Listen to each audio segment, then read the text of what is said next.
boys and girls, this is Mr. Pete. We are about to start part 6 of the one and only Bob, and we're finally jumping feet first right into the action of the story. With Hurricane Gus bearing down on the park, we get hit with a tornado, and it wreaks havoc on the park. We don't know what's happened. The only thing we know is Mitch is okay with some feathers missing. Stretch, the giraffe, is okay, and there's an aardvark family that's okay. Bob is on his way to check on his family, George and Julia, Ruby and Ivan. Smells. And the smells, like I said, feelings have a scent. I figured I'd smelled pretty much everything there was to inhale in this big old world.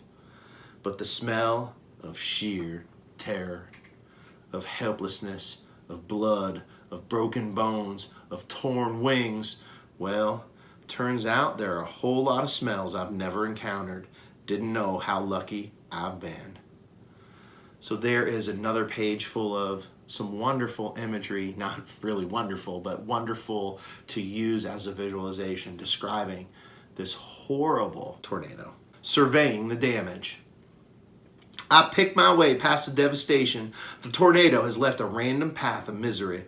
The African aviary is gone. Simply gone.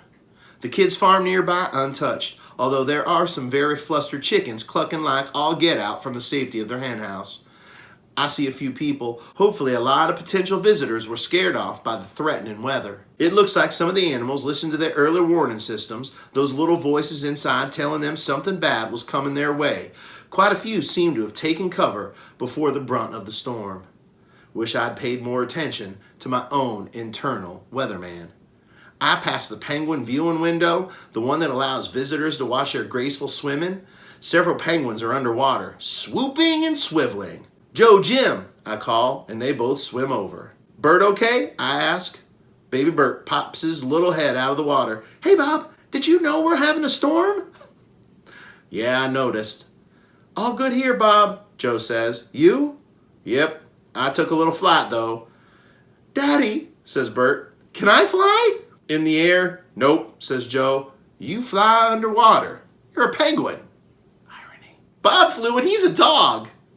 "Bob is a very special dog," says Joe, and he gives me a look, a grown-up, just between us look that says, "We're all right, but what about the others?" This just goes to show you that everybody thinks highly of Bob, except for Bob. Baby Sloth. I say goodbye to the penguins and continue on my way. So much has simply vanished. Walls, fences, barriers, netting. The orderly world of the park, with its careful lines defining territory, isn't so defined anymore. Many of the habitats are still entirely intact, but not all. What will this place be without fences and walls? You didn't need to watch the Nature Channel to know that certain animals like to eat certain other animals. Uh-oh, and foreshadowing.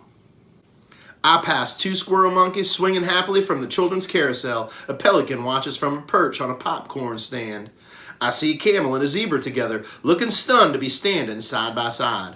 I notice a red lemur, Merlin, on a picnic table. Lemur eyes are always big if you ask me, but Merlin's eyes look like they're about to pop right out of his head. I make my way through splintered wood and glass shards and approach the gift shop. It's roofless. Stuffed toy animals are scattered here and there like they tried to make a break for it. And I Love Koalas t-shirt dangles from a tree branch. Around the corner I see a baby sloth. Sylvia, I think her name is. She's resting on a muddy plush giraffe. "Hey there," I say. She makes a tiny noise. A sloth sob, I guess it is. "Let's find your mom and dad." I'm not one for hugging and licking and such, but I give her a little nudge with my nose. Sylvia somehow manages to grab the giraffe, then looks up at me like she expects to hitch a ride. How the heck do you pick up a baby sloth? It's not exactly part of my job description, and sloths are so, slothy. Carefully, I pick her up by her scruff, the way you do with a puppy. She puts that silly toy in her mouth, and off we go. There we go again. Here's Bob, who doesn't help anybody, who isn't one of those amazing dogs on Man's Best Friend, now helping the sloth on his way to help his friend. Takes a few minutes, but I find her mom, Selma. I deposit Sylvie on a patch of wet grass. How can I thank you? Selma cries. No biggie, I say, and I head on, with fear in my belly and the odd taste of sloth fur in my mouth. Bob is every part of level 6, except he doesn't give himself credit, which is part of why he is level 6. Make no sudden moves. Right now you should be making a prediction. Why would Bob not make no sudden moves? I've ridden around the grounds of the park in Julia's backpack enough to know every inch of the place. I've even chatted with many of the residents, but now everything is topsy-turvy. I keep finding myself in places I don't want to be, like the wolf exhibit. Near the entrance, a sign lies crushed on the ground. It has a picture of a gray wolf with an arrow pointing one way and another arrow with an emperor penguin on it. To my right, I see a piece of hay stuck deep in a tree trunk, like a pencil in a cupcake. Simile. All this is imagery. To my left, water gushes from a pathside ditch, a broken pipe. The boiling sky has settled into a solid blanket of gray, and the rain's quieted to a steady drizzle. Still, I smell more bad weather menacing in the distance. Tossed into a bush is a large informational display with a photo of 2 gray wolves. I don't see any fence or barrier or intact wall, and it dawns on me that grumpy wolves and tiny dogs might not make the best of pals, especially under these trying circumstances. Just as I start to leave, a wolf on the sign seems to move, to blink. Oh, he isn't part of the sign. He's next to the sign. It's Kimu. Hey, I say. No answer. Something tells me I should hightail it out of there. Something else is saying, make no sudden moves. I hate it when my brain disagrees with itself.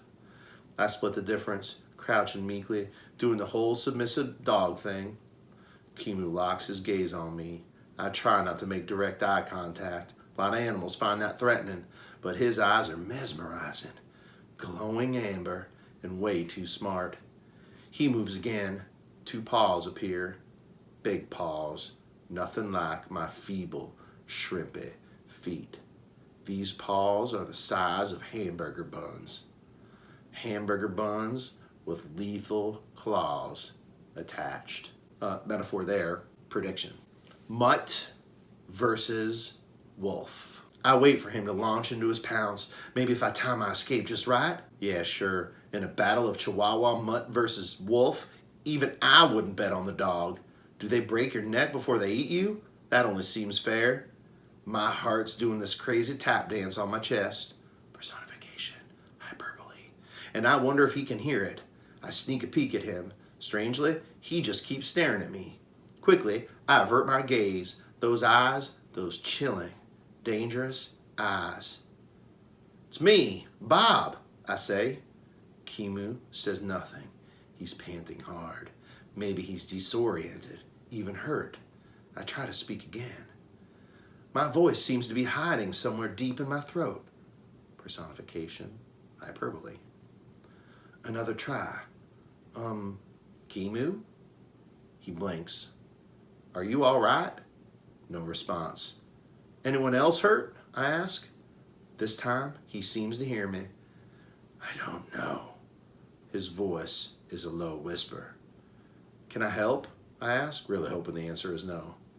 Suzu, I can't find her. All right then, I say. I'll take a look. I poke around a bit, careful not to get too close to Kimu. A sour smell pours off him, like sweat off a human. I don't see her, I say after a few minutes, but I'm sure she's fine, just a little shook up probably, hiding somewhere. He doesn't answer. I should go. I'm looking for some friends, I say. Is there anything else I can do? He looks up at the ominous sky as if there's an answer waiting there. I don't know, he says. I don't know. I don't know. And we're going to stop there. So Bob, again, kind of working his way through the park, helping where he can, bumps into Kimu. And we met Kimu last week.